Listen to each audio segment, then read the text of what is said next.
ቤተክርስቲያን አገልግሎት ላይም ደግሞ ነበር ይመስለኛል አቤል ቆይታ እንዴት ነበር በአዳም ልኮ እምነቶች ጋርም ጥሩ ነገር ሊገኝ ከቻለ በውስዶ በያስበያለው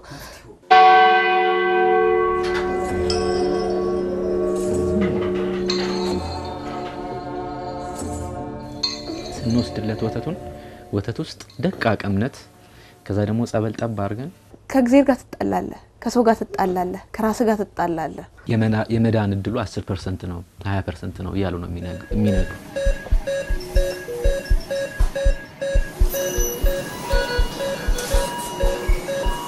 ለቅሶን ባስራ ምናምንኛው ቀኑ ነው ለቅሶን የሰማሁት ለመጀመሪያ ጊዜ ሳለቅስ